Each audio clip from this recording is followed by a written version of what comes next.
Alors, voilà une question à laquelle je voudrais que nous tous nous réfléchissons. Nous tous, géologues, ceux qui sont sur le terrain, vous, ce que je vais dire, vous pouvez confirmer ou infirmer. Si c'est faux, vous allez dire c'est faux. Si c'est vrai, dites que c'est vrai. Mais c'est une question à laquelle beaucoup de géologues ne réfléchissent pas assez, ne pensent pas. Je vais vous donner, quelle est la différence entre un géologue expatrié, par exemple, qui se trouve, qui vient peut-être de l'Europe ou des États-Unis ou peut-être de l'Australie ou ailleurs. Quelle est la différence entre ce géologue et ce géologue qui a été formé entièrement peut-être en Côte d'Ivoire, au Mali, au Burkina, au Sénégal, au Congo, etc., etc. Quelle est la différence sur le terrain? La différence, ce sont les nouvelles technologies. Le géologue français, anglais, australien, canadien qui arrive, regardez, même quand c'est un étudiant, quand il arrive, rapidement, il commence à avoir des responsabilités. Pourquoi? Parce qu'il maîtrise les logiciels. Ils ont une grande maîtrise de la plupart des logiciels. Donc, il va comprendre le sujet mieux que toi. Il va te trouver, il est venu même souvent en stage. Mais quand il vient en stage, c'est lui-même qui va te montrer des choses. Toi, tu as 20 ans d'expérience dans le domaine des mines. Pourquoi? Parce qu'il utilise les nouvelles technologies. Il utilise les logiciels. Le logiciel permet de gagner du temps. Donc, il va comprendre mieux, il va interpréter mieux tes structures que toi-même, qui travaille sur le projet depuis 5 ans, 8 ans, 10 ans, 20 ans. Lui, en une semaine, en quelques jours, quand il va charger ses données, il va vous sortir. Moi, j'ai eu, quand je travaillais chez une multinationale canadienne, j'étais en poste au Burkina. Il y a un étudiant sud-africain qui préparait une thèse et dans sa thèse portait sur un des permis sur lequel on travaillait. Mais quand on leur a envoyé, nous on travaillait sur le projet depuis, on lui a envoyé, il était à l'université, dans l'université, c'est un Sud-Africain, donc il travaillait avec un professeur qui était affilié à la compagnie. Donc il préparait sa thèse et on lui a donné accès aux données. Quand le gars il a chargé ses données, ses premières interprétations, il a démontré que tous si vous voulez, nos anomalies les plus importantes étaient alignées sur une même fracture. Il a démontré cela. Il a réussi à démontrer cela. À démontrer que toutes les structures les plus minéralisées qu'on traquait de permis à permis, il a vu que toutes ces structures-là étaient, puisqu'on avait plusieurs permis, on a plusieurs permis contigus, il a démontré rapidement et il a prouvé que tous ces corps minéralisés-là étaient alignés sur une même structure. C'était une même structure qui les portait d'un permis à un autre, d'un prospect à un autre. Pourtant, nous, on travaille dessus depuis. On n'a pas fait cette petite corrélation. Pour vous dire qu'aujourd'hui, la différence, regardez, même un géologue qui vient de sortir d'une université anglaise, d'une université australienne, d'une université canadienne, d'une université française, quand il arrive sur le terrain, vous qui avez 5 ans d'expérience, 10 ans là, 2 minutes après, c'est vous-même lui demandez de vous expliquer les choses. Pourquoi? Parce qu'il maîtrise les logiciels. Aujourd'hui, vous ne pouvez pas continuer de faire la géologie comme on faisait au temps jadis. Aujourd'hui, il y a des outils. C'est comme par exemple les images SAT. Aujourd'hui, si tu as des images SAT, à partir des images SAT, tu peux faire tellement de choses. À partir prenons par exemple tout ce qui est géochimie. À partir d'un logiciel tel que l'IPROP, mais vous pouvez faire toutes sortes d'interprétations.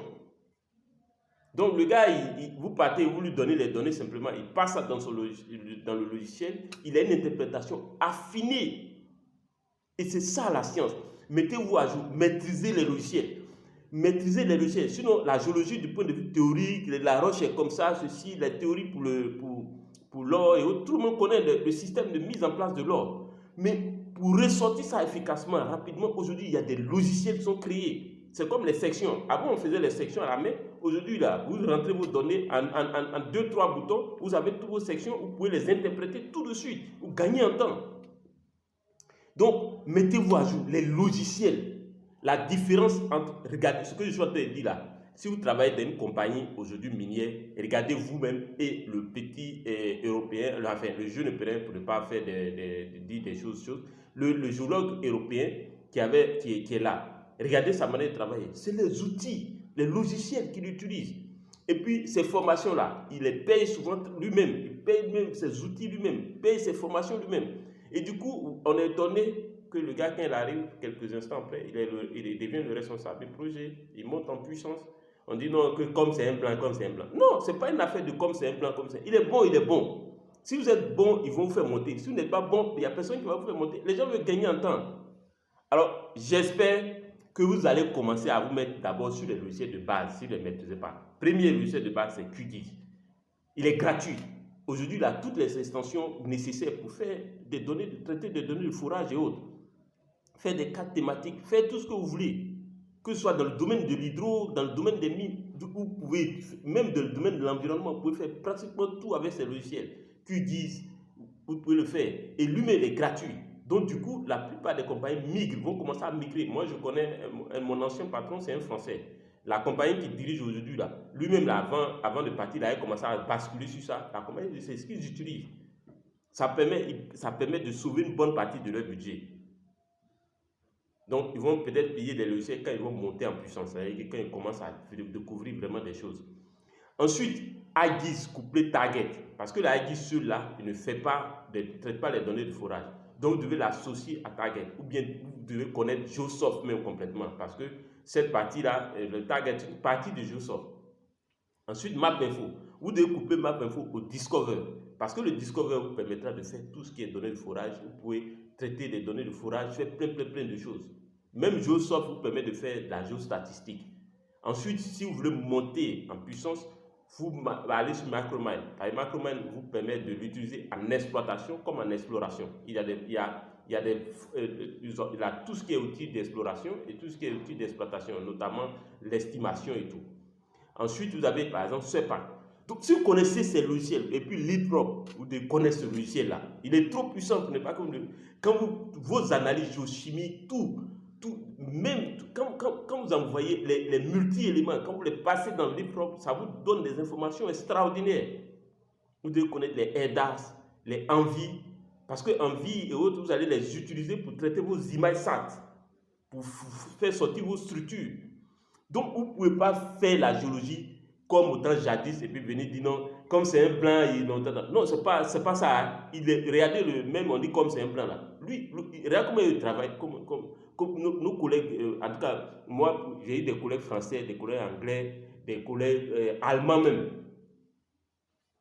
D'accord? Monsieur Cap Schneider, j'oublie son nom, il était allemand. Mais j'ai des collègues portugais. Mon ancien patron, c'était un portugais. Mais il maîtrisait ce truc. J'ai dit son nom, tellement le monsieur est bon, il préfère vous dire son nom. Monsieur Mario même, il va vous expliquer des trucs simplement comme ça.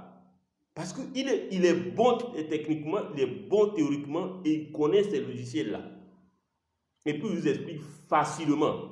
Remarquez, quand il veut vous expliquer des choses, ses collègues européens, et puis ils sont ouverts. C'est pas les gens qui vont cacher l'information. La plupart du temps, c'est nos collègues africains qui cachent les informations. Ils connaissent quelque chose, ils ne veulent pas montrer à quelqu'un. Si ce que je suis en train de dire là, c'est faux là, si vous travaillez dans une société minière, vous pouvez témoigner ici. Mais le géologue blanc, Anne-Kémé, ou bien le géologue européen qui est là, même ces documents, il va te donner ce qu'il sait. Si tu demandes, il va te dire. Ils ne sont pas fermés comme le gars, il connaît, il sait faire un petit truc, c'est comme la chaîne, il est ouvert. Tout ce qu'il donne ici, tant. Mais il y a des gens qui connaissent des choses, mais ils ne viendront jamais donner ces informations pour que d'autres personnes en profitent. Alors, j'espère que cette vidéo va vous booster. L'objectif de cette petite vidéo-là, c'est pour vous encourager à maîtriser le logiciel. Si vous maîtrisez le logiciel, ça a changé votre vie. Ça a changé la géologie. C'est que vous passez un truc au niveau du logiciel là, et puis vous allez 3 fois, 4 fois en avant sur certains projets. Et regarde, par exemple, quand vous êtes en train de forer, il suffit de forer, quand vous faites les sections de forage, il suffit de forer, généralement, qu'est-ce qu'on fait? Les 2 premiers trous, déjà, vous pouvez prévoir ce qui va se passer pour les trous suivants. Parce que vous avez votre section, vous pouvez l'interpréter à l'avance. Et ça, c'est le logiciel qui vous permet de faire ça. Ce n'est pas une histoire d'aller tracer des trucs. Moi, je vois tous les gens encore travailler avec papier minuterie. Mon ami, on est en 2022. Il faut changer ta manière de travailler là si tu veux avancer. Et puis, il faut parler anglais. Anglais là, si tu as négligé, tu es resté dedans. Ton propre projet, c'est quelqu'un d'autre qui parle anglais qui va expliquer à l'investisseur qui est là. Parce que ceux qui, aujourd'hui, en termes de mine, là, ceux qui ont leur argent dans leur poche pour venir investir, ils parlent anglais. C'est des anglophones. Si tu ne parles pas l'anglais, tu veux compter sur ton français là. Mon ami, tu vas te dire que moi je t'ai dit. Moi je te dis, anglais là. Même si au lycée tu n'as pas aimé là, maintenant il faut apprendre. Chaque jour il faut apprendre 1 heure d'anglais. Moi je ne suis pas bon en anglais, mais je me suis mis en anglais un peu. Quand tu dis ah, moi je peux te répondre. Voilà, je suis baoulé. Je comprends baoulé. Je suis né dans l'espace francophone, je parle français. J'ajoute un peu anglais dessus, mon ami, je suis au complet comme ça. Alors, un peu d'humour quand même. Allez, à très bientôt, ciao, ciao. Inscrivez-vous à la formation. Mes formations sont disponibles en ligne et je lance, comme je suis en train de le dire, ce que j'appelle le 12X, le x12. L'académie Mine Pro. Donc, à l'intérieur, on va faire du cooking x12. C'est-à-dire, on va être 12 fois plus efficace, maîtriser 12 fois plus de logiciels, interpréter 12 fois plus vite vos données. Et c'est surtout pour les jeunes géologues qui sont encore étudiants et qui s'apprêtent à affronter le monde, intégrer cette académie que je vais ouvrir bientôt. La vidéo, j'ai fait une vidéo spécialement pour ça, mais apprêtez-vous à intégrer l'académie et ça, un coaching sur 3 mois, sur chaque 3 mois, sur 4 mois. Je prendrai à peu près 100 personnes par pays. Allez, à très bientôt, ciao, ciao.